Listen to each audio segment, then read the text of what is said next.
서울 외곽요양원. 76세 김말순 할머니가 떨리는 마음으로 손에는 중요한 서류를 들고 들어갔습니다. 낡은 옷차림에 구부정한 허리, 폐지 냄새가 몸에 밴 초라한 모습이었어요. 저기 또 그 할머니 왔네. 냄새 너무 나는데? 직원들이 수군거렸습니다.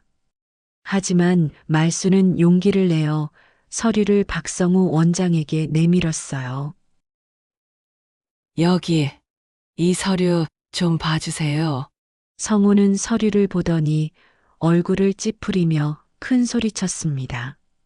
가짜 서류 들고 와서 사기치지 말아요. 이 거짓말쟁이 할머니가. 주변 사람들이 모두 말순을 치매 할머니로 바라보며 고개를 저었어요. 그리고 다음 날 말순을 모욕한 박성우와 요양원은 정말로 개박살이 나기 시작했습니다. 과연 이들에겐 무슨 일이 일어났을까요? 지금부터 여러분이 미처 예상하지 못한 감동적인 이야기가 펼쳐집니다. 이 채널이 여러분께 특별한 의미를 전할 수 있도록 구독과 좋아요 눌러주세요. 새벽 5시 반 서울 외곽 반지하 원룸에서 김말순 할머니가 눈을 떴습니다. 76세의 그녀는 차가운 바닥에 깔린 얇은 이불 위에서 몸을 일으키며 작은 신음을 내뱉었어요. 무릎이 시리고 허리가 아팠지만 오늘도 움직여야 했습니다. 아이고, 또 하루가 시작이네. 말수는 벽에 걸린 거울을 보며 헝클어진 백발을 손으로 정리했어요. 주름이 깊게 패인 얼굴에는 어제의 피로가 고스란히 남아 있었죠. 냉장고 문을 열어보니 텅 비어 있었습니다. 김치 한 조각도 밥 한 숟가락도 남은 게 없었어요. 낡은 지갑을 뒤져보니 1,000원짜리 지폐 2장과 100원짜리 동전 몇 개가 전부였습니다. 이걸로 오늘 하루를 어떻게 버티지? 말수는 한숨을 쉬며 구멍난 운동화 끈을 단단히 묶었어요. 집 앞에 세워둔 낡은 리어카를 끌고 나서며 새벽 공기를 마셨습니다. 아직 어둠이 채 가시지 않은 골목길에는 가로등만이 외롭게 빛나고 있었어요. 말순의 하루는 이렇게 시작되었습니다. 첫 번째 목적지는 대형마트 뒤편 분리수거장이었어요. 여기가 가장 폐지가 많이 나오는 곳이었거든요. 하지만 이미 다른 어르신 2분이 먼저 와서 좋은 박스들을 골라내고 있었습니다. 아, 늦었구나. 말수는 아쉬워하며 남은 것들 중에서 쓸만한 것들을 찾기 시작했어요. 찢어지지 않고 깨끗한 종이 박스들을 골라내는 작업이었습니다. 하지만 대부분 젖어 있거나 기름때가 묻어 있어서 팔 수 없는 상태였죠. 할머니, 여기는 우리 구역이야. 60대 남성이 퉁명스럽게 말했습니다. 그는 벌써 리어카 가득 폐지를 담고 있었어요. 말수는 고개를 끄덕이며 물러섰습니다. 죄송합니다.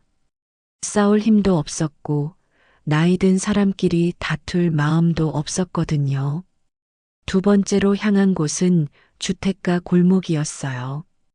일반 가정에서 내놓은 분리수거 봉투들이 길가에 늘어서 있었죠. 말수는 조심스럽게 봉투를 열어보며 종이류만 골라냈습니다. 신문지, 전단지, 우유팩 등을 분류하는 작업이었어요.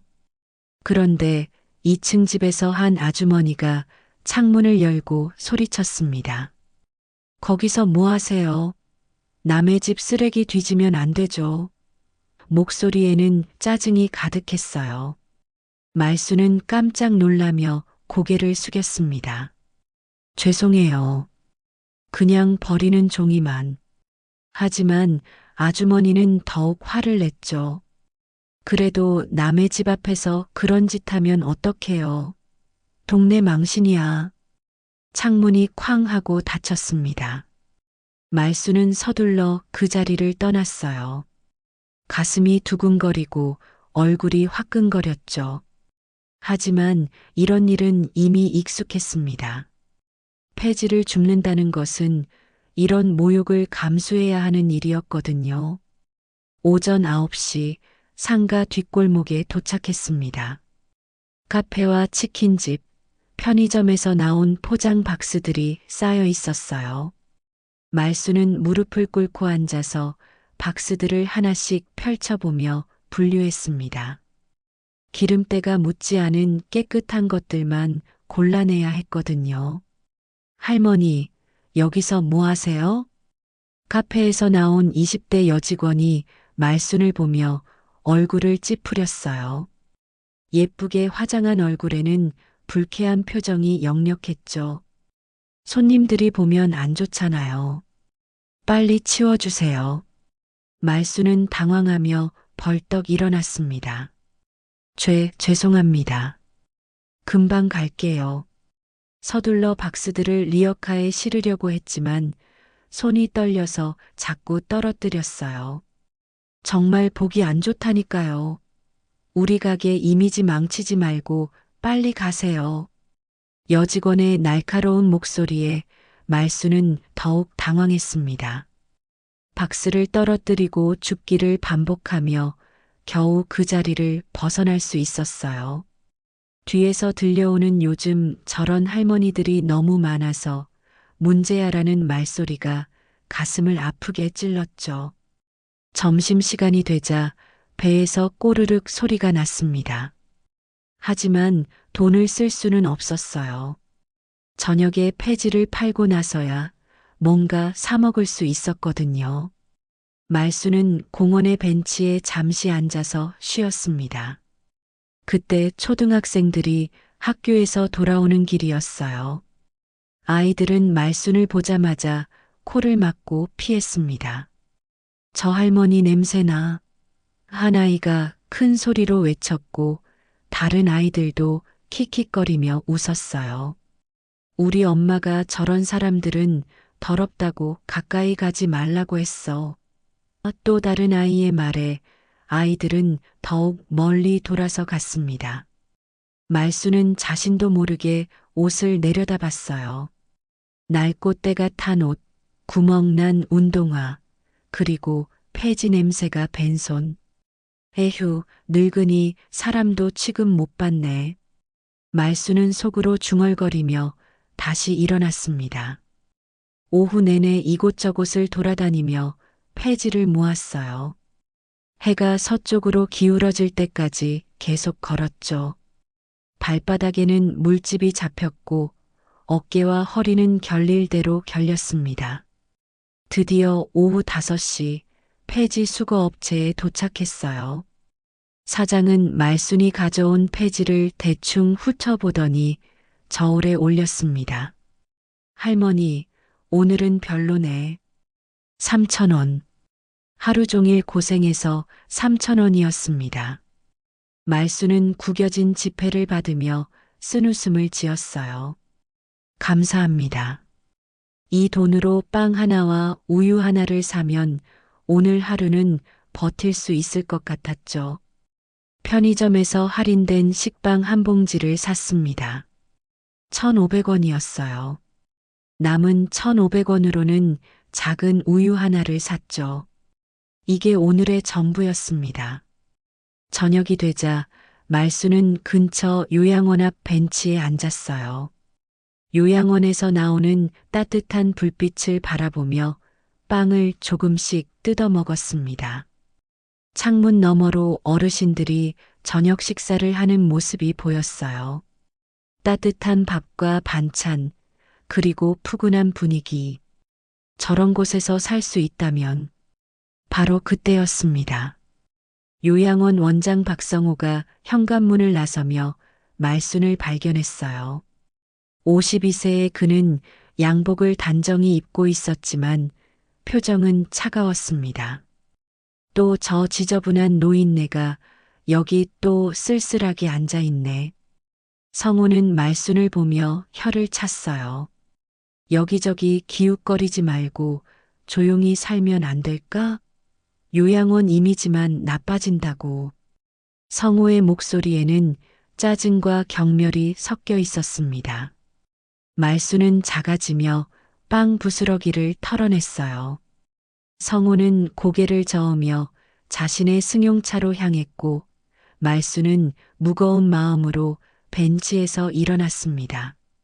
어둠이 내린 골목길을 걸어 집으로 돌아가는 말순의 뒷모습은 너무나 쓸쓸했습니다. 다음 날 아침 말순은 평소보다 일찍 일어났습니다. 어젯밤 요양원 앞에서 있었던 일이 자꾸 마음에 걸렸거든요. 원장의 차가운 시선과 쓸쓸한 노인네라는 말이 귓속에서 맴돌았어요. 나도 저런 곳에서 살 수 있을까? 말수는 혼잣말을 하며 낡은 옷을 입었습니다. 요양원에 대한 호기심이 생겼어요. 물론 돈이 없어서 들어갈 수는 없겠지만 혹시나 하는 마음이 들었죠. 한 번쯤은 물어보고 싶었습니다. 오전 10시쯤 말수는 용기를 내어 요양원 현관문을 열고 들어갔어요. 깔끔하게 정리된 로비에는 편안한 소파와 화분들이 놓여 있었습니다.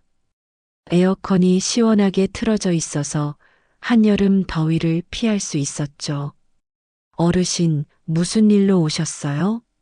리셉션 데스크에 앉아 있던 20대 직원이 말순을 보며 물었습니다. 목소리는 친절했지만 표정에는 살짝 당황스러운 기색이 있었어요. 말순의 차림새가 이 요양원 분위기와 맞지 않았거든요. 저 여기 입소 상담을 받을 수 있을까요? 말순은 조심스럽게 물어봤습니다. 직원은 잠시 망설이더니 서류 한 장을 꺼냈어요. 일단 이 신청서를 작성해 보세요. 그런데 어르신, 여기는 비용이 좀. 한 달에 200만 원 정도 들어요. 200만 원이라는 말에 말순의 가슴이 철렁했습니다. 하루에 3천 원도 벌기 힘든 자신에게는 천문학적인 금액이었어요. 하지만 이미 들어온 이상 끝까지 해보고 싶었죠. 일단 써볼게요. 말순은 떨리는 손으로 신청서를 받았습니다. 이름, 나이, 주소, 경제 상황 등을 적는 란이 있었어요. 경제 상황 란에서 잠시 멈췄지만 솔직하게 무직, 폐지 수거라고 적었습니다. 바로 그때 박성호 원장이 사무실에서 나왔어요. 말순을 보자마자 인상을 찌푸렸습니다. 어제 벤치에 앉아있던 성호는 직원에게 다가가서 뭔가 속삭였어요. 직원은 말순이 작성한 신청서를 받아서 성호에게 건넸습니다. 성호는 서류를 대충 훑어보더니 비웃는 듯한 표정을 지었어요. 할머니, 성호가 말순을 불렀습니다. 목소리에는 냉기가 섞여 있었어요. 죄송하지만 할머니 같은 분은 우리 요양원 기준에 안 맞습니다. 기준이라면 경제적 능력도 그렇고 여러 가지로 맞지 않아요. 여기 올 생각 말아요. 성호는 신청서를 말순에게 되돌려주지도 않고 그냥 구겨서 쓰레기통에 던져버렸습니다. 그 모습을 본 말순의 눈시울이 붉어졌어요. 그래도 한번 검토할 것도 없어요. 할머니, 여기는 할머니가 올 곳이 아닙니다. 나가주세요.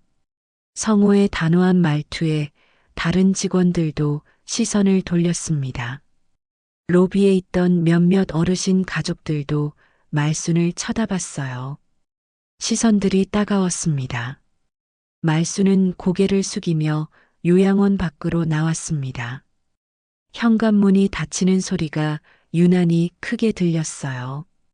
벤치에 주저앉은 말순은 눈물을 참으려 했지만 쉽지 않았습니다. 나 같은 사람은 어디도 받아주지 않는구나. 그런데 잠시 후 요양원에서 한 직원이 조심스럽게 나왔습니다. 40대 중반으로 보이는 여성 간병사 김미영이었어요. 미영은 주위를 살펴보더니 말순 옆에 앉았습니다. 할머니, 괜찮으세요? 미영의 따뜻한 목소리에 말순이 고개를 들었어요. 괜찮아요. 그냥 기대를 너무 했나 봐요. 원장님이 너무했어요. 그런 식으로 말하면 안 되는데. 미영은 목소리를 낮추며 말했습니다. 사실 원장님도 요즘 스트레스가 많아요. 여기 건물 임대료 때문에. 임대료요? 네, 이 건물이 원장님 소유가 아니거든요. 건물주한테 매달 엄청난 임대료를 내야 해서 항상 돈 걱정을 하세요. 미영은 잠시 망설이더니 더 작은 목소리로 속삭였습니다. 건물주가 누군지는 모르겠지만 원장님이 항상 그 사람 욕하면서 힘들다고 하던데. 말순은 미영의 말을 들으며 고개를 끄덕였어요. 그래서 원장이 그렇게 예민했던 거구나 싶었죠. 하지만 그렇다고 해서 자신을 그렇게 대할 이유는 없다고 생각했습니다. 할머니, 다른 요양원도 알아보세요. 여기만 있는 게 아니니까. 고마워요. 그런데 다 비슷할 것 같아요. 미영은 안타까운 표정으로 말순을 바라봤습니다. 할머니, 혹시 가족은 없으세요? 다 떠났어요. 이제는 혼자예요. 그때 요양원 안에서 성호의 목소리가 들렸습니다. 김미영 씨, 어디 있어? 미영은 깜짝 놀라며 일어났어요. 할머니, 저 들어가 봐야겠어요. 힘내세요. 미영이 들어간 후 말순은 혼자 벤치에 앉아 있었습니다. 오후 햇살이 따가웠지만 움직일 기력이 없었어요. 사람들이 지나가며 자신을 쳐다보는 시선이 느껴졌지만 신경 쓰지 않았습니다. 그런데 미영이 한 말이 자꾸 마음에 걸렸어요. 이 요양원 건물의 주인이 따로 있다는 것. 그리고 원장이 그 건물주에게 임대료를 내고 있다는 것. 왜 그런지는 모르겠지만 묘한 기분이 들었습니다. 해가 저물어갈 때까지 말순은 그 자리에 앉아 있었어요. 마음이 복잡했습니다. 오늘 일어난 일들이 자꾸 머릿속을 맴돌았죠. 원장의 차가운 시선, 구겨져서 버려진 신청서, 그리고 미영이 해준 말들까지. 내가 정말 아무것도 아닌 사람인가? 말순은 하늘을 올려다보며 혼잣말을 했습니다. 별들이 하나씩 나타나기 시작했어요. 멀리서 요양원 안의 불빛이 따뜻하게 빛나고 있었지만 말순에게는 더 이상 그곳이 따뜻해 보이지 않았습니다. 결국 말순은 무거운 발걸음으로 집으로 돌아갔어요. 오늘은 폐지도 줍지 못했고 돈도 벌지 못했습니다. 하지만 그것보다 더 큰 상처를 마음에 안고 가야 했죠. 그날 밤 말순은 잠을 이룰 수 없었습니다. 요양원에서 당한 모욕이 자꾸만 떠올랐거든요.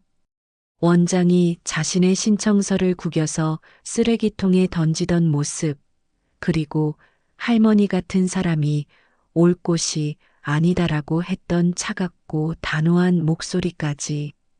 나는 정말 아무것도 아닌 사람일까? 말순은 천장을 바라보며 중얼거렸습니다.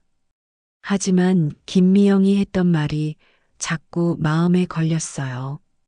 요양원 건물이 원장 소유가 아니라는 것, 그리고 건물주에게 임대료를 내느라 힘들어한다는 말. 왜 그런지는 모르겠지만 뭔가 이상한 기분이 들었죠. 새벽이 되자 말순은 침대에서 일어났습니다. 평소보다 더 일찍 일어난 거예요. 오늘은 폐지를 줍기 전에 먼저 할 일이 있었습니다. 말순은 방 한구석에 있는 낡은 나무 상자를 꺼냈어요. 남편이 돌아가신 후 정리하다가 넣어둔 중요한 서류들이 들어 있었죠. 보험증서, 통장, 그리고 각종 등기부 등본들까지. 어디 있더라? 말수는 서류들을 하나씩 꺼내며 찾기 시작했습니다. 손이 떨려서 종이가 바스락거렸어요. 그런데 상자 맨 아래에서 두꺼운 봉투 하나를 발견했습니다. 봉투를 열어보니 여러 장의 등기부 등본이 들어 있었어요. 남편 김영철이 생전에 정리해둔 것들이었죠. 말수는 하나씩 펼쳐보며 내용을 확인했습니다. 이게 뭐지? 첫 번째 등기부에는 현재 살고 있는 반지하 원룸이 적혀 있었어요. 소유자는 김말순. 두 번째는 시골에 있는 작은 땅이었습니다. 역시 김말순 명의였죠. 그런데 세 번째 등기부를 보는 순간 말순의 눈이 커졌습니다. 이건 요양원? 등기부에 적힌 주소를 다시 한번 확인해 봤어요. 분명히 어제 갔던 그 요양원 주소였습니다. 그리고 소유자 란에는 김말순이라고 선명하게 적혀 있었어요.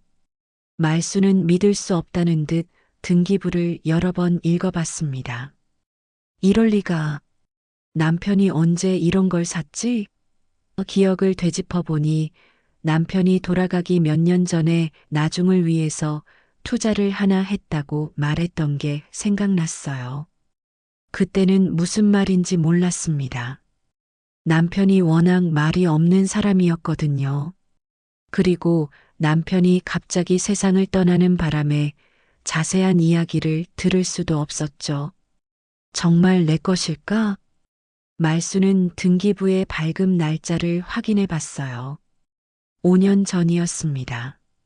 비교적 최근에 발급받은 것 같았죠.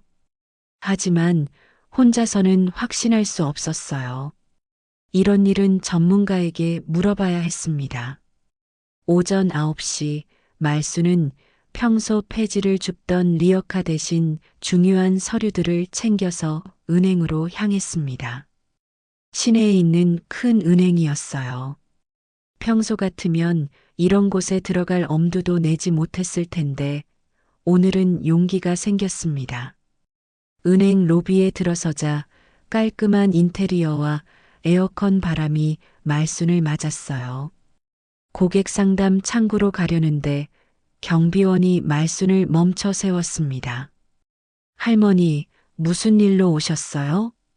경비원의 표정에는 의심의 기색이 역력했어요. 말순의 차림새가 이 은행에 어울리지 않는다고 생각한 거죠. 부동산 등기부 확인하러 왔어요. 말순이 봉투를 들어 보이자 경비원은 잠시 망설이더니 고개를 끄덕였습니다. 저쪽 창구로 가세요. 상담 창구에 앉은 직원은 30대 남성이었어요. 말순이 등기부를 내미니 처음에는 대충 보려던 직원이 갑자기 자세를 바로 잡았습니다. 어르신, 이 부동산이 정말 어르신 소유가 맞나요? 그게 확인하러 온 거예요. 남편이 사뒀다는데 진짜인지 모르겠어서. 직원은 컴퓨터를 두들기며 등기부 정보를 확인하기 시작했습니다. 몇 분 후 놀란 표정으로 말순을 바라봤어요. 어르신 맞습니다. 이 요양원 건물의 소유자는 분명히 김말순님이에요. 정말요? 네, 그리고 현재 시가로 따져보면 상당한 가치가 있는 건물입니다. 대략 10억 원 정도 될 것 같은데요. 10억 원이라는 말에 말수는 현기증이 날 것 같았습니다. 매일 3천 원 벌려고 폐지를 줍던 자신이 10억 원짜리 건물의 주인이라니. 그럼 임대료도 받을 수 있는 거죠? 당연하죠. 어르신이 건물 주시니까 세입자한테 임대료를 받으실 수 있어요. 근데 혹시 계약서는 보신 적 있나요? 말수는 고개를 저었습니다. 남편이 그런 것까지 정리해뒀는지 몰랐거든요. 그럼 법무사나 변호사한테 상담받아 보시는 게 좋겠어요. 임대차 계약 관련해서요. 직원은 친절하게 설명해 줬습니다. 말순의 신분이 확인되자 태도가 완전히 달라진 거예요. 아까까지 의심스럽게 바라보던 시선이 이제는 존경스러운 눈빛으로 바뀌었죠. 은행을 나서면서 말순은 아직도 믿기지 않았습니다. 자신이 그 요양원의 진짜 주인이라니. 어제 원장한테 모욕을 당했는데 사실은 자신이 그의 상사격인 건물주였던 거예요. 그럼 원장이 나한테 임대료를 내고 있었다는 말인가? 말순은 혼잣말을 하며 걸었습니다. 김미영이 했던 말이 이제야 이해됐어요. 원장이 건물주 욕을 하면서 임대료 때문에 힘들어했다는 것. 그 건물주가 바로 자신이었던 거죠. 집으로 돌아온 말순은 다시 서류 상자를 뒤져봤습니다. 혹시 임대차 계약서가 있나 찾아봤거든요. 그런데 정말로 남편이 정리해둔 폴더 하나를 더 발견했어요. 폴더 안에는 요양원과의 임대차 계약서가 들어 있었습니다. 계약 내용을 보니 매월 500만 원의 임대료를 받기로 되어 있었어요. 그런데 은행 통장을 확인해 보니 이상했습니다. 왜 돈이 안 들어왔지? 통장 내역을 살펴보니 임대료가 들어온 기록이 전혀 없었어요. 말순은 고개를 갸우뚱했습니다. 분명히 계약서에는 매월 500만 원을 지급하기로 되어 있는데 왜 한 푼도 받지 못했을까요? 그때 계약서 마지막 장을 보고 이유를 알 수 있었습니다. 임대료 입금 계좌가 남편 김영철 명의로 되어 있었던 거예요.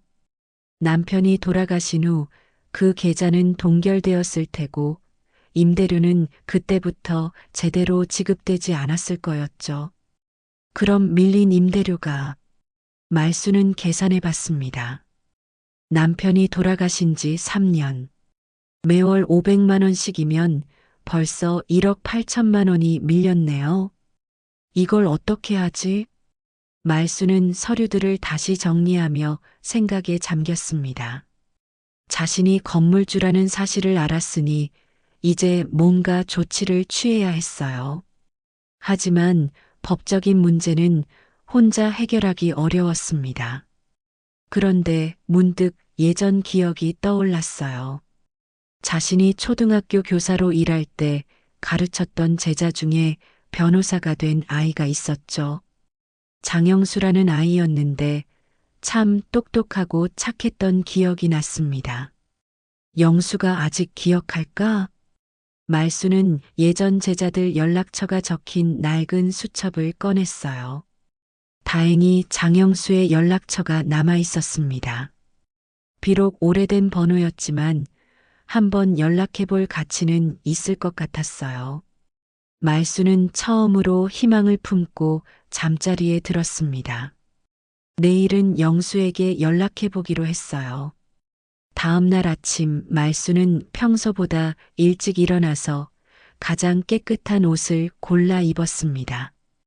오늘은 특별한 날이었거든요. 드디어 박성우 원장 앞에서 자신의 정체를 밝힐 날이었어요. 거울 앞에 선 말순의 마음은 복잡했습니다. 어제까지만 해도 폐지를 줍는 불쌍한 할머니였는데 오늘부터는 10억 원짜리 건물의 주인이 되는 거였죠. 하지만 겉모습은 여전히 초라했어요. 괜찮을까? 말순은 중요한 서류들을 가방에 넣으며 혼잣말을 했습니다. 등기부 등본, 임대차 계약서, 그리고 은행에서 확인받은 서류까지. 이제 자신이 건물주라는 것을 증명할 수 있는 모든 것을 준비했어요. 오전 10시 말순은 요양원으로 향했습니다. 평소보다 당당한 걸음걸이였어요. 하지만 요양원 앞에 도착하자 다시 긴장이 됐습니다. 어제 모욕을 당했던 그 현관문이 보였거든요. 용기를 내자. 말수는 깊게 숨을 쉬며 요양원 문을 열었습니다. 로비에는 어제와 같은 직원이 앉아 있었어요. 직원은 말순을 보자 당황한 표정을 지었습니다. 어르신, 어제 원장님이 말씀하신 대로. 원장님 계신가요? 할 말이 있어요. 말순의 단호한 목소리에 직원이 움찔했습니다. 평소 말순의 조심스러운 모습과는 달랐거든요. 잠시만 기다려주세요. 직원이 내선 전화를 걸었습니다. 원장님, 어제 오셨던 할머니가 또 오셨는데요. 네, 알겠습니다. 잠시 후 박성우가 사무실에서 나왔어요. 얼굴에는 짜증이 역력했습니다. 할머니, 어제 분명히 말씀드렸잖아요. 여기는 할머니 같은 사람이 올 곳이 아니라고. 원장님, 이거 좀 봐주세요. 말수는 가방에서 등기부 등본을 꺼내어 성우 앞에 내밀었습니다. 이거 내 건물 등기부예요. 성우는 처음에는 비웃는 표정을 지었어요. 할머니, 이런 장난은. 하지만 등기부를 자세히 들여다본 순간 성우의 얼굴이 굳었습니다. 소유자 란에 선명하게 적힌 김말순이라는 이름. 그리고 주소는 분명히 이 요양원이었어요. 이게 무슨... 성우는 믿을 수 없다는 듯 등기부를 여러 번 확인했습니다. 발급 날짜도 최근이었고 공식 인장도 찍혀 있었죠. 가짜겠지요? 어디서 이런 걸? 성우가 중얼거리는 사이 로비에 있던 다른 직원들과 방문객들이 하나둘 모여들기 시작했어요. 무슨 일인가 싶어서 구경하는 거였죠. 가짜가 아니에요. 어제 은행에서도 확인했어요. 말수는 은행에서 받은 확인서도 함께 내밀었습니다. 성우는 서류를 받아보며 점점 당황하는 기색이 역력했어요. 설마, 정말 할머니가... 네, 이 건물 주인이 저예요. 남편이 생전에 사두었더라고요. 말순의 말에 주변 사람들이 웅성거리기 시작했습니다. 김미영도 멀리서 이 상황을 지켜보고 있었어요. 하지만 성우는 쉽게 물러서지 않았습니다. 3년 동안 이 요양원을 자신의 것처럼 운영해 왔는데 갑자기 나타난 할머니가 건물주라니 받아들이기 어려웠거든요. 이건 조작된 서류일 가능성이 높습니다. 성우가 큰 소리로 외쳤어요. 로비에 있던 사람들이 모두 그쪽을 바라봤습니다. 조작이 아니에요. 진짜예요. 아니에요. 이 노인네가 거짓말쟁이입니다. 어디서 주워온 종이겠죠? 성우의 목소리가 점점 커졌습니다. 자신의 체면과 지위가 위협받는다고 느꼈거든요.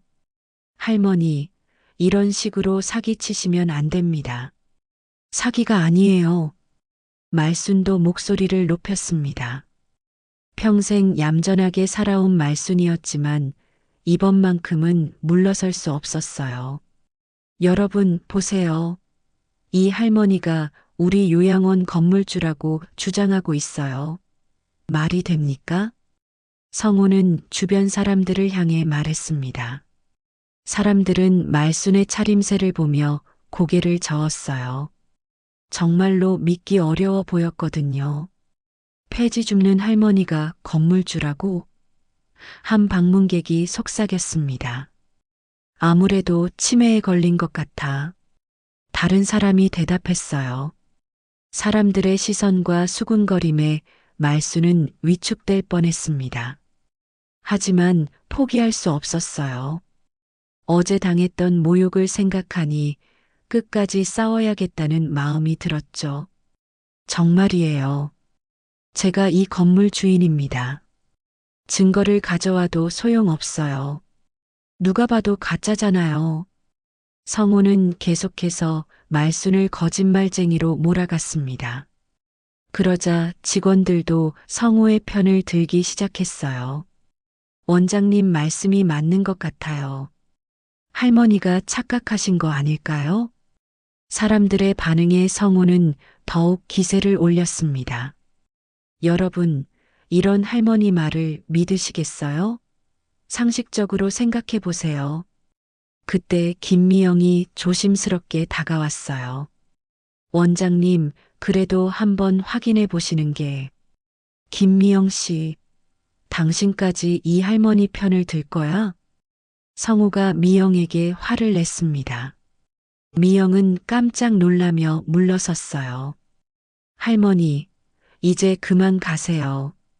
더 이상 여기서 소란 피우지 말고. 성우는 말순을 밖으로 내보내려 했습니다. 하지만 말순은 꿈쩍도 하지 않았어요. 안 가요. 내 건물인데 왜 나가야 해요? 당신 건물이 아니라고요. 가짜 서류 들고 와서 사기치지 말아요. 둘 사이에 언성이 높아졌습니다. 로비는 완전히 소란스러워졌어요. 어르신들과 가족들까지 모두 구경을 나왔죠. 이 할머니 정말 이상해. 한 어르신이 말했습니다. 치매에 걸린 것 같아. 불쌍하긴 하지만. 다른 가족이 고개를 저었어요.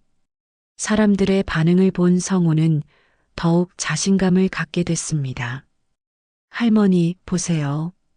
아무도 당신 말을 안 믿어요. 이제 그만 포기하고 가세요. 하지만 말순은 포기하지 않았습니다. 진짜라니까요. 왜 안 믿어줘요? 그럼 증명해 보세요. 진짜 건물주라면 증명할 수 있겠죠?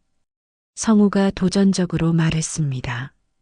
하지만 말순은 이미 모든 서류를 보여줬어요. 더 이상 뭘 어떻게 증명해야 할지 막막했죠. 법원에 가서 확인받겠어요. 말순이 마지막으로 말했습니다.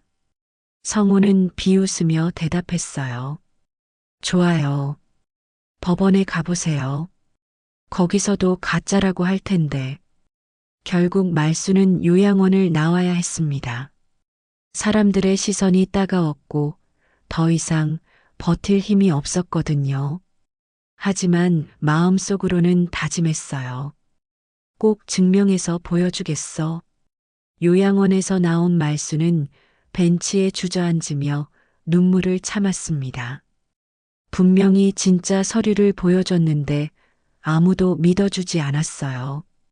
오히려 사기꾼 취급을 당했죠. 내가 뭘 잘못했나? 말순은 가방 속 서류들을 다시 꺼내보며 한숨을 쉬었습니다. 분명히 모든 게 진짜였는데 왜 아무도 믿지 않을까요? 박성우 원장의 가짜 서류 들고 와서 사기치지 말라는 말이 귓속에서 맴돌았어요. 그런데 1시간 후 요양원에서 수상한 움직임이 시작됐습니다. 성우는 급히 전화를 걸기 시작했어요. 여보세요, 김 법무사님? 급한 일이 생겼는데요. 성우는 사무실 문을 꼭 닫고 조용히 통화했습니다. 네, 갑자기 폐지 줍는 할머니가 우리 건물 등기부라면서 이상한 서류를 들고 왔어요. 한번 확인 좀 해주세요. 김 법무사는 성우와 오래 알고 지낸 사이였어요. 여러 가지 법적 문제를 도와주던 사람이었죠. 아, 그런 일이 있었군요. 서류를 팩스로 보내주시면 바로 확인해 드릴게요. 성우는 말순이 가져온 서류들을 복사해서 팩스로 보냈습니다. 그리고 30분 후 김 법무사에게서 전화가 왔어요. 원장님, 이거 진짜 같은데요. 뭐라고요? 성우는 믿을 수 없다는 표정을 지었습니다. 아니, 그럴 리가 없어요. 폐지 줍는 할머니가 어떻게. 하지만 서류상으로는 문제가 없어 보여요. 발급 기관 인장도 정상이고 등기부 내용도 정확해요. 김 법무사의 말에 성우의 얼굴이 창백해졌습니다. 만약 정말 그 할머니가 건물주라면 어떻게 되는 걸까요?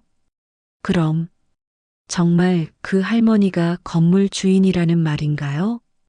가능성이 높습니다. 혹시 그동안 임대료는 누구한테 내고 계셨어요? 성우는 당황했습니다. 그게 사실 몇 년 전부터 임대료를 제대로 내지 못하고 있었거든요. 건물주 연락처가 끊어진 후로는 아예 연락이 안 됐었어요. 원장님, 이건 심각한 문제가 될 수 있어요. 만약 정말 건물주가 맞다면 밀린 임대료 문제도 있고, 전화를 끊은 성우는 식은땀을 흘렸습니다. 지금까지 자신이 저지른 일들이 머릿속을 스쳐 지나갔어요.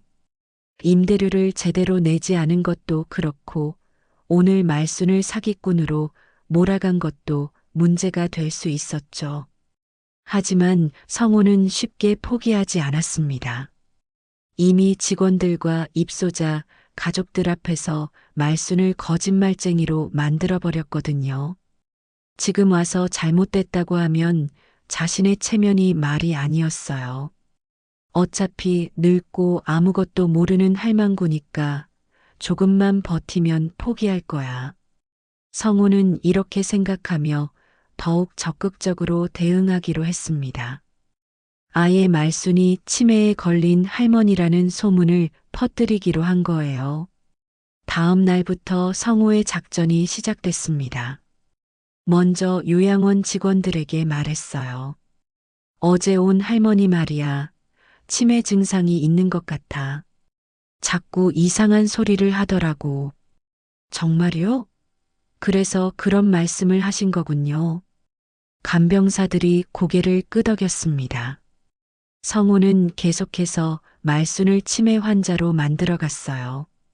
요즘 혼자 사는 노인들이 외로우니까 그런 망상을 갖게 되는 거야. 불쌍하긴 하지만 우리가 어떻게 해줄 수도 없고, 성우의 말에 직원들도 동조했습니다.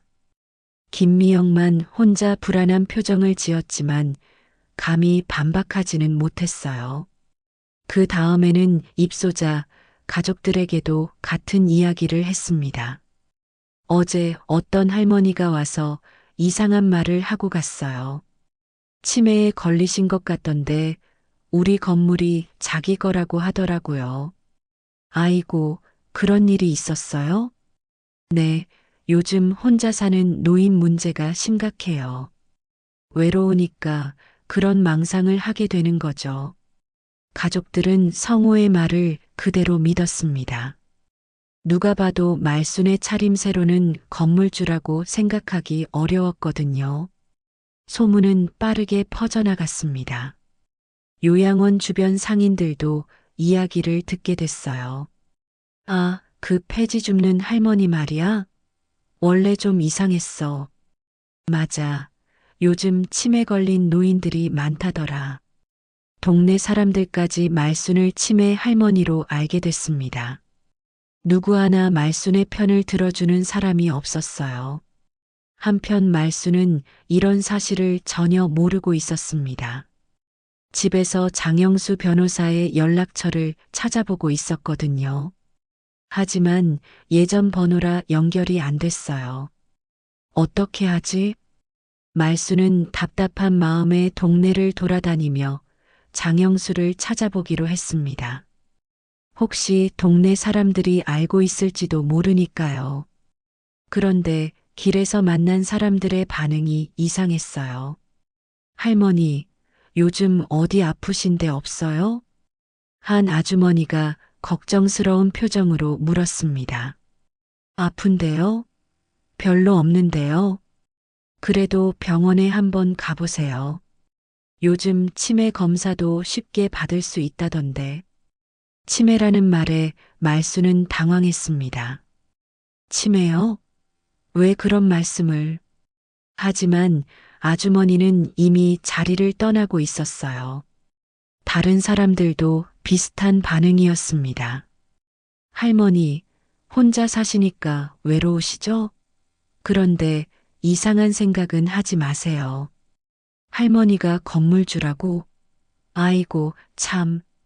사람들이 말순을 보는 시선이 예전과 달랐어요. 동정과 연민이 섞인 눈빛이었죠. 마치 정신이 나간 할머니를 보는 것 같았습니다. 말순은 점점 혼란스러워졌어요. 분명히 자신은 정신이 멀쩡한데 왜 사람들이 이런 반응을 보이는 걸까요? 저녁에 편의점에 갔을 때도 마찬가지였습니다. 편의점 사장이 말순을 보더니 안쓰러운 표정을 지었어요. 할머니, 요즘 많이 외로우시죠? 네. 그래도 이상한 생각은 하지 마세요. 할머니가 건물주라니 그런 말 하시면 사람들이 이상하게 생각해요. 편의점 사장까지 그런 말을 하자 말순은 깨달았습니다. 누군가 자신에 대한 나쁜 소문을 퍼뜨리고 있다는 것을. 누가 그런 말을 했나요? 요양원 원장님이 그러시던데요. 할머니가 치매에 걸려서 허튼 소리를 하신다고. 박성호였습니다. 말순의 가슴속에 분노가 치밀어 올랐어요. 집으로 돌아온 말순은 모욕감에 치를 떨었습니다. 내가 폐지 줍는다고 무시했지. 이제는 끝까지 보여줄 거다. 하지만 혼자서는 어떻게 할 수 없었어요. 동네 사람들조차 자신을 치매 할머니로 보고 있었거든요. 영수를 꼭 찾아야 해. 말순은 다시 한번 다짐했습니다. 장영수 변호사만이 자신을 도와줄 수 있을 것 같았어요. 일주일이 지났지만 말순의 상황은 전혀 나아지지 않았습니다. 동네 사람들은 여전히 자신을 치매 할머니로 보고 있었고 장영수 변호사와의 연락도 닿지 않았어요. 절망감이 깊어져만 갔죠. 그런데 어느 날 오후 말순이 폐지를 줍고 있는데 뒤에서 누군가 부르는 소리가 들렸습니다. 선생님, 말순이 돌아보니 40대 후반의 남성이 서 있었어요. 깔끔한 정장 차림에 온화한 얼굴을 한 사람이었죠. 하지만 말순은 누군지 알아보지 못했습니다. 저기, 누구세요? 선생님, 저 장영수예요. 기억 안 나세요? 장영수라는 이름에 말순의 눈이 커졌습니다. 영수야? 정말 영수야? 네, 선생님. 맞아요. 영수는 환하게 웃으며 말순에게 다가왔어요. 말순은 믿을 수 없다는 표정으로 영수를 바라봤습니다. 어린 시절 기억과는 너무 달라 보였거든요. 아이고, 우리 영수가 이렇게 컸구나. 그런데 어떻게 나를 알아봤지? 사실 며칠 전부터 선생님을 찾고 있었어요. 옛날 주소를 알고 있어서 이 동네를 계속 돌아다니고 있었거든요. 영수는 말순의 손을 잡으며 말했습니다. 선생님, 많이 고생하셨네요. 영수의 따뜻한 말에 말순의 눈에 눈물이 고였어요. 오랜만에 자신을 선생님이라고 불러주는 사람을 만났거든요. 영수야, 너는 뭐하고 지내니? 저는 변호사가 됐어요. 선생님 덕분이죠. 변호사? 정말? 말순은 깜짝 놀랐습니다. 정말 운이 좋았어요. 바로 영수가 변호사가 되어 있었던 거예요. 선생님, 혹시 무슨 어려운 일이라도 있으신가요? 제가 선생님을 찾아온 이유가 있어요. 영수는 진지한 표정을 지었습니다. 동네에서 선생님에 대한 안 좋은 소문을 들었거든요. 말순의 얼굴이 어두워졌어요. 무슨 소문? 치매에 걸렸다는 소문이요. 그리고 이상한 망상을 한다는 이야기도 들었어요. 영수의 말에 말순은 한숨을 쉬었습니다. 영수야, 그건 다 거짓말이야. 누군가 나에 대해 나쁜 소문을 퍼뜨리고 있어. 저도 그럴 줄 알았어요. 선생님은 제가 아는 분 중에 가장 똑똑하신 분이거든요. 영수는 말순의 손을 다시 잡았어요. 선생님, 무슨 일인지 자세히 말씀해 주세요. 제가 도와드릴게요. 말순은 처음부터 모든 이야기를 들려줬습니다. 요양원에서 당한 모욕, 자신이 건물주라는 사실을 알게 된 것, 그리고 박성호가 자신을 치매 환자로 만들어버린 것까지. 영수는 말순의 이야기를 끝까지 집중해서 들었어요. 중간중간 고개를 끄덕이며 메모도 했죠. 선생님, 정말 힘드셨겠어요. 영수야, 나 정말 치매 걸린 게 아니야. 모든 게 진짜라고. 저는 선생님을 믿어요. 서류 좀 볼 수 있을까요? 말순은 가방에서 등기부 등본과 계약서를 꺼냈습니다. 영수는 서류를 꼼꼼히 살펴보기 시작했어요. 선생님, 이거 진짜예요. 영수의 확신에 찬 목소리에 말순은 안도의 한숨을 쉬었습니다. 정말? 네, 의심할 여지가 없어요.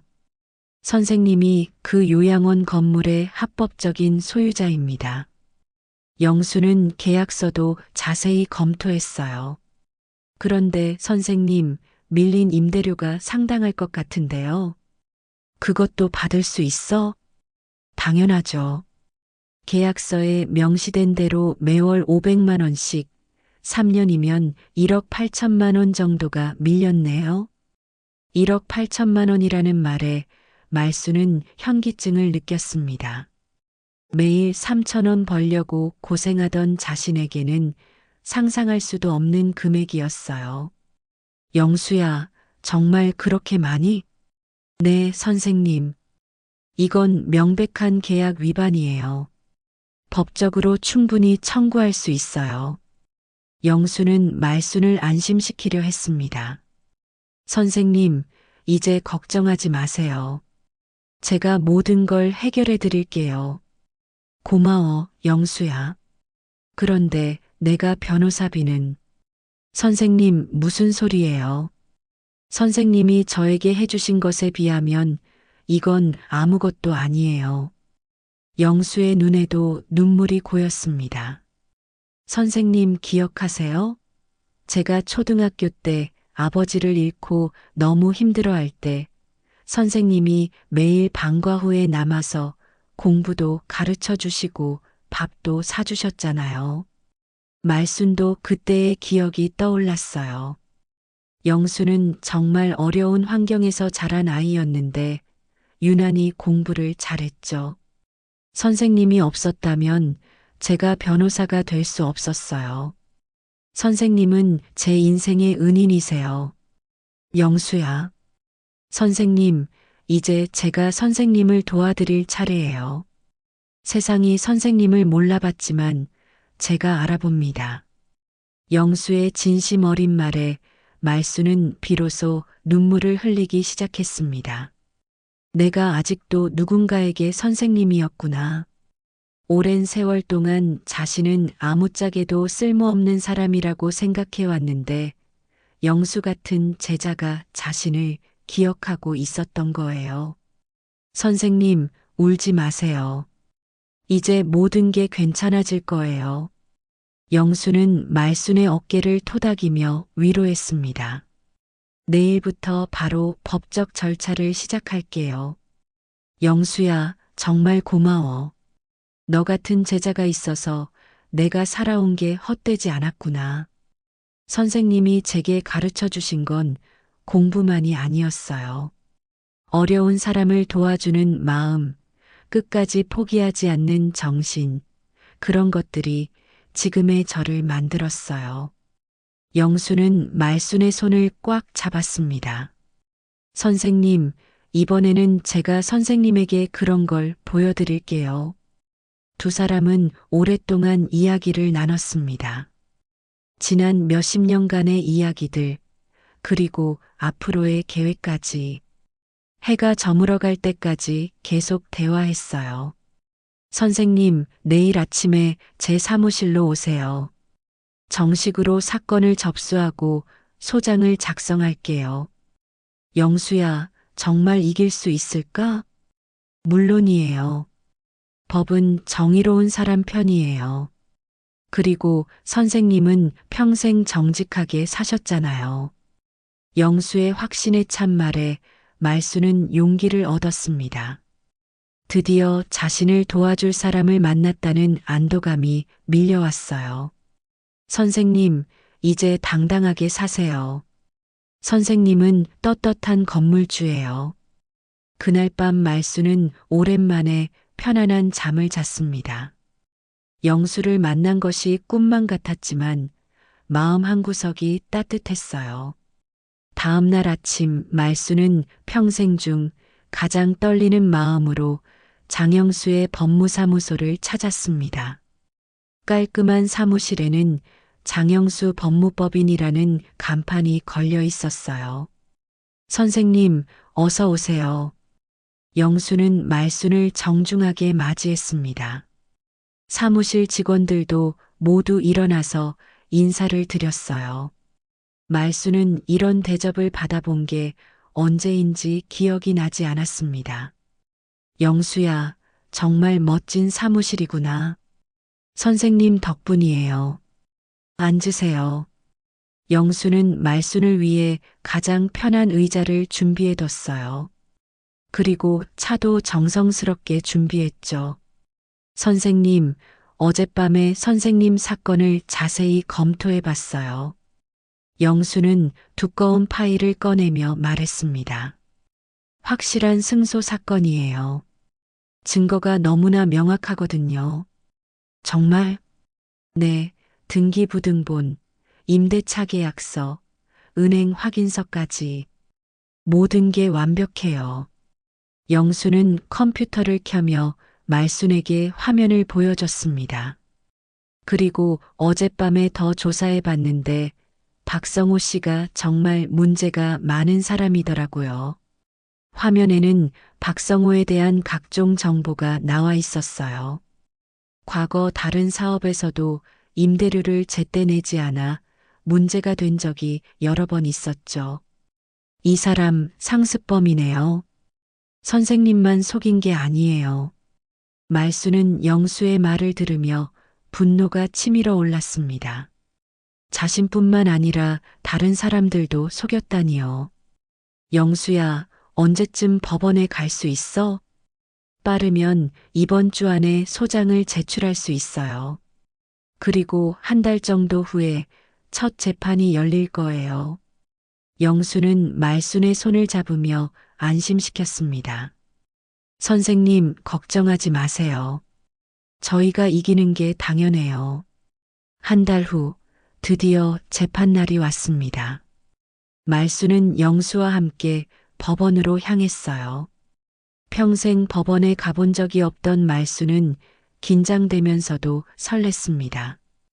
법정에 들어서자 박성호가 이미 변호사와 함께 앉아 있었어요. 성호는 말순을 보더니 여전히 비웃는 표정을 지었습니다. 저 할머니가 끝까지 고집을 부리는군. 성호는 자신의 변호사에게 속삭였어요. 하지만 그의 변호사는 불안한 표정이었습니다. 상대방 증거가 너무 확실해 보였거든요. 모든 분 기립해 주십시오. 재판장이 입장하자 모든 사람이 일어났습니다. 60대의 엄숙한 재판장이었어요. 건물 소유권 확인 및 임대료 청구 사건을 시작하겠습니다. 재판이 시작되자 영수가 먼저 나섰습니다. 재판장님, 원고 김말순 씨는 해당 건물의 합법적 소유자입니다. 영수는 차근차근 증거를 제시했어요. 등기부등본, 임대차 계약서, 은행 확인서까지 모든 것을 법정에 제출했죠. 이 모든 서류가 원고가 건물 소유자임을 명확히 증명합니다. 재판장은 서류들을 꼼꼼히 검토했습니다. 피고 측 변호사님, 반박할 내용이 있습니까? 박성호의 변호사가 일어났어요. 재판장님, 원고는 고령으로 인해 판단력이 흐려진 상태입니다. 이런 중요한 법적 절차를 진행할 능력이 있는지 의문입니다. 이에 있습니다. 영수가 벌떡 일어났습니다. 재판장님, 원고는 정신적으로 완전히 건강합니다. 의학적 검진 결과서도 준비했습니다. 영수는 미리 준비한 말순의 건강검진서를 제출했어요. 치매나 다른 정신질환이 전혀 없다는 내용이었죠. 박성호는 점점 당황하기 시작했습니다. 자신이 준비한 유일한 변명이 통하지 않았거든요. 피고 박성호 씨, 직접 답변해 주시기 바랍니다. 재판장이 성호를 부르자 성호는 떨리는 목소리로 일어났어요. 재판장님, 저는 진짜 건물주가 누구인지 몰랐습니다. 그럼 그동안 임대료는 누구에게 지급하셨습니까? 그게 연락이 안 돼서. 성호의 대답이 갈수록 횡설수설이 됐습니다. 거짓말이 들통날까봐 제대로 말하지 못하고 있었어요. 재판장님, 피고는 3년간 단 한 차례도 임대료를 지급하지 않았습니다. 영수가 은행 내역서를 제출했습니다. 계약서에 명시된 대로라면 총 1억 8천만 원의 임대료가 밀려 있습니다. 1억 8천만 원이라는 금액에 법정이 웅성거렸습니다. 방청석에 앉은 사람들도 놀란 표정을 지었어요. 재판장은 모든 증거를 검토한 후 판결을 준비하기 시작했습니다. 증거 검토 결과 원고 김말순 씨가 해당 건물의 소유자임이 명백합니다. 박성호의 얼굴이 창백해졌어요. 이제야 사태의 심각성을 깨달은 거죠. 따라서 본 법원은 다음과 같이 판결합니다. 피고 박성호는 원고 김말순에게 밀린 임대료 1억 8천만 원을 즉시 지급하라. 그리고 앞으로도 계약서에 명시된 대로 매월 임대료를 성실히 지급하라. 판결이 끝나자 법정이 조용해졌습니다. 말순은 믿을 수 없다는 표정으로 영수를 바라봤어요. 영수야, 우리가 이긴 거야? 네, 선생님. 완전히 이겼어요. 영수의 목소리에는 기쁨이 가득했습니다. 말순의 눈에서 눈물이 흘러내렸어요. 법정을 나서면서 박성호가 말순에게 다가왔습니다. 그는 완전히 기가 꺾인 상태였어요. 할머니, 아니, 건물주님. 성호는 말순 앞에서 무릎을 꿇었습니다. 법정 복도에서 벌어진 일이라 많은 사람들이 봤어요. 제발 용서해 주십시오. 제가 잘못했습니다. 성호의 목소리는 떨리고 있었어요. 이제야 자신이 얼마나 큰 실수를 했는지 깨달은 거죠. 저에게 기회를 한 번만 더 주세요. 다시는 이런 일 없을 거예요. 말순은 무릎 꿇은 성호를 내려다봤습니다. 며칠 전만 해도 자신을 사기꾼이라고 했던 그 사람이었어요. 하지만 말순은 복수하려는 마음보다는 다른 생각이 들었습니다. 원장님, 일어나세요. 말순이 성호를 일으키며 말했습니다. 이제 달라져야 해요. 진짜 어르신들을 위한 요양원을 만들어야죠. 성호는 고개를 끄덕이며 눈물을 흘렸습니다. 네, 알겠습니다. 정말 죄송합니다. 재판이 끝난 지 한 달 후 요양원에는 놀라운 변화가 일어났습니다. 말순은 박성호를 바로 내쫓지 않았어요. 대신 그에게 마지막 기회를 주기로 했습니다. 원장님, 이제 정말 달라져야 해요. 말순은 요양원 사무실에서 성호와 마주 앉아 이야기했습니다. 성호는 예전과 완전히 다른 모습이었어요. 건방진 태도는 온데간데 없고 고개를 숙이고 말순의 말을 경청하고 있었죠. 네, 건물주님. 앞으로는 정말 어르신들을 위한 요양원으로 만들겠습니다. 돈벌이 수단이 아니라 진짜 보금자리로 만들어야 해요. 말순의 단호한 목소리에 성우는 고개를 끄덕였습니다. 알겠습니다. 제가 바뀌겠습니다. 말순은 성우에게 구체적인 조건들을 제시했어요. 입소비를 합리적으로 조정하고 어려운 처지의 어르신들도 받아들일 것, 그리고 직원들에게 친절 교육을 시킬 것까지, 그리고 매달 임대료는 제때 입금하세요. 더 이상 밀리면 안 됩니다. 네, 반드시 지키겠습니다. 성우는 진심으로 반성하고 있었어요. 재판에서 완전히 무너진 후 많은 생각을 했거든요. 자신이 얼마나 오만했는지, 그리고 어르신들을 단순한 돈벌이 대상으로만 봤는지 깨달았죠. 한편 요양원 직원들도 변화를 느끼고 있었습니다. 특히 김미영은 말순을 보는 시각이 완전히 달라졌어요. 건물주님, 정말 죄송했어요. 미영이 말순에게 다가와 고개를 숙였습니다. 그때 도와드리지 못해서 미안해요. 괜찮아요, 미영 씨. 당신은 그래도 저한테 친절했잖아요. 말순은 미영을 따뜻하게 바라봤습니다. 앞으로 어르신들한테 더 잘해주세요. 네, 꼭 그렇게 하겠어요. 미영뿐만 아니라 다른 직원들도 말순에게 사과했어요. 그들도 성호의 말에 속아서 말순을 치매 할머니로 생각했었거든요. 건물주님, 저희가 정말 잘못했습니다. 앞으로는 어떤 어르신이라도 차별하지 않겠어요. 직원들의 진심 어린 사과에 말순은 마음이 따뜻해졌습니다. 사람들이 변할 수 있다는 걸 보여준 거였죠. 그리고 가장 큰 변화는 말순 자신에게 일어났습니다. 더 이상 폐지를 줍지 않아도 되었거든요. 매월 들어오는 임대료만으로도 충분히 살 수 있었습니다. 이제 뭘 하고 살지? 말순은 새로 구한 깔끔한 원룸에서 창밖을 바라보며 생각했습니다.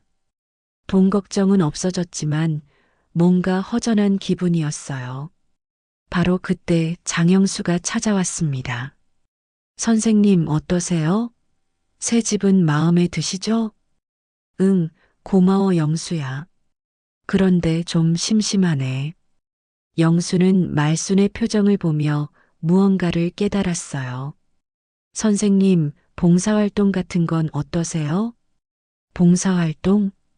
네, 선생님은 평생 교육자셨잖아요. 그 경험을 다른 사람들과 나누시면 좋을 것 같은데. 영수의 제안에 말순의 눈이 반짝였습니다. 그게 좋겠다. 며칠 후 말순은 동네 복지관에서 문해 교실을 시작했어요. 글을 못 읽는 어르신들에게 한글을 가르치는 일이었죠. 오늘은 가나다부터 배워볼까요? 말순은 칠판 앞에 서서 정성스럽게 글자를 써나갔습니다.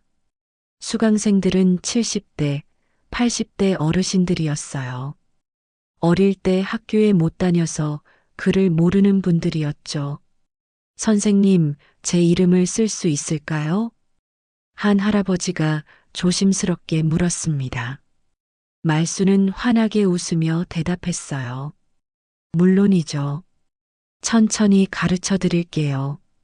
말순은 그 할아버지 옆에 앉아서 정성스럽게 이름 쓰는 법을 알려줬습니다. 할아버지가 처음으로 자신의 이름을 쓰는 순간 눈에 눈물이 고였어요. 고맙습니다, 선생님. 평생 소원이었는데. 이런 순간들이 말순에게는 최고의 보람이었습니다. 돈으로는 살 수 없는 행복이었죠. 한편 요양원도 완전히 달라졌습니다. 성우는 약속을 지켰어요. 입소비를 합리적으로 낮췄고 경제적으로 어려운 어르신들도 받아들였습니다. 어서 오세요. 요양원 직원들은 이제 진심으로 어르신들을 맞이했어요. 예전처럼 돈부터 따지지 않고 먼저 어르신들의 상황을 이해하려 했죠. 말수는 가끔 요양원을 둘러보며 변화된 모습을 확인했습니다. 어르신들이 환하게 웃으며 지내는 모습을 보면 마음이 뿌듯했어요. 건물주님 감사합니다. 성우는 말순을 볼 때마다 고개를 숙였습니다. 진심으로 고마워하고 있었어요. 원장님도 많이 변했네요. 네, 건물주님 덕분입니다. 정말 부끄러웠어요. 성우는 이제 어르신들을 대할 때도 정중했습니다. 예전의 오만한 모습은 완전히 사라졌죠. 어느 날 저녁 말수는 요양원 앞 벤치에 앉아 있었어요. 예전에 쓸쓸히 빵을 먹던 그 자리였죠. 하지만 지금은 상황이 완전히 달랐습니다. 요양원에서 나오는 따뜻한 불빛과 어르신들의 웃음소리를 들으며 말수는 생각에 잠겼어요. 사람은 정말 겉모습으로 판단하면 안 되는구나. 며칠 전 복지관에서 만난 한 할머니가 했던 말이 떠올랐습니다. 선생님 같은 분이 계셔서 세상이 아직 살만해요. 그 말에 말수는 깨달았습니다. 자신의 진짜 가치는 건물을 소유하고 있다는 것이 아니라 지금까지 살아온 삶 그 자체에 있다는 것을. 내가 살아온 삶, 그게 내 진짜 힘이었어. 말수는 하늘의 별들을 올려다보며 혼잣말을 했습니다. 남편이 세상을 떠난 후 외롭고 힘들었지만 포기하지 않고 살아온 것. 어려운 학생들을 가르치며 보낸 교사 시절의 기억들. 그 모든 것이 지금의 자신을 만든 거였어요. 요양원 정문 앞에는 새로운 간판이 걸려 있었습니다. 사랑채 요양원 마이너스 어르신들의 진짜 보금자리. 말순이 직접 이름을 지은 거였어요. 말순은 벤치에서 일어나며 환하게 웃었습니다.